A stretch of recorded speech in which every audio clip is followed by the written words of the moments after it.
সংবিধানে লেখা আছে রাষ্ট্রপতি আহ্বান করবেন, কিন্তু রাষ্ট্রপতিকে লিখিতভাবে যিনি সরকার গঠন করবেন সেই সরকারি দলের প্রধান অর্থাৎ প্রধানমন্ত্রী লিখিত অনুরোধ জানাবেন।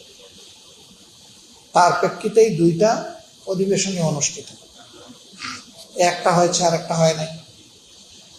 আবার সংসদ অধিবেশনটা আহ্বান করা হয়েছে একেবারে শেষ প্রান্তে। ফেব্রুয়ারির 12 তারিখ ইলেকশন হয়েছে, 30 কর্মদিবস শেষ হয়ে যায় 15 তারিখ। সংসদ অধিবেশন আহ্বান করা হয়েছে 12 তারিখ। বলে আমরা এই কথাটা এর আগে বলারও সুযোগ পাই। আমরা 15 তারিখ বিষয়টা উঠাই শেষ কর্মদিবস, এবং মাননীয় স্পিকার এইটাকে আমলে নিয়ে বলেন এই ব্যাপারে নোটিশ প্রদান করা হচ্ছে।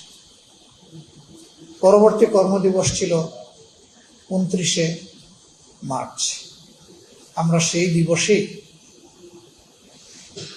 আমরা 62 বিধিতে নোটিশ দেই, এবং সেই নোটিশ কগনিজেন্সে নেন স্পিকারের দায়িত্ব পালন করা মাননীয় ডেপুটি স্পিকার।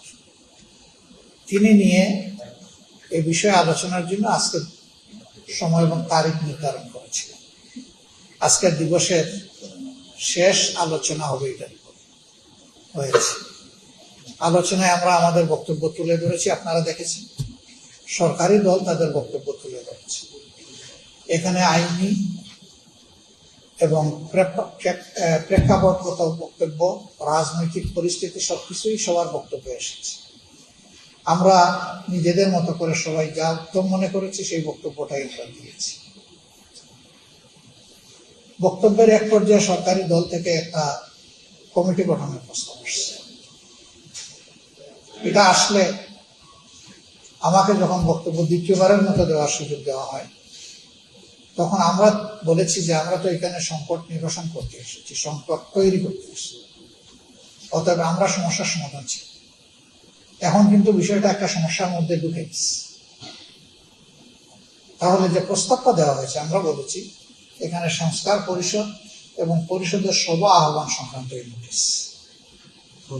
যদি এই বিষয়কে কেন্দ্র করে কোনো সংস্কার বিষয়ক কমিটি গঠন করা হয়, তাহলে আমরা এটা ইতিবাচকভাবে গ্রহণ করার সুবিধা আছে। তবে শর্ত হচ্ছে সেখানে উভয় পক্ষ থেকে সমান সংখ্যক সদস্য থাকবে। যদি সমান সংখ্যক সদস্য না থাকে, সংসদ সদস্যদের অনুপাত হারে যদি সেখানে সদস্য নির্ধারণ করা হয়, তাহলে সেখান থেকে ভালো কোনো আউটকাম আসার সম্ভাবনা নেই। আমরা এই প্রস্তাব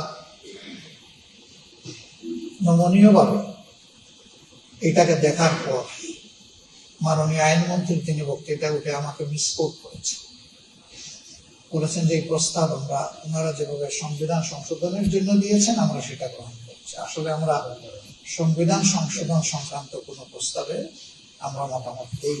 আমরা বলেছি বিষয়টা সংবিধান সংস্কার।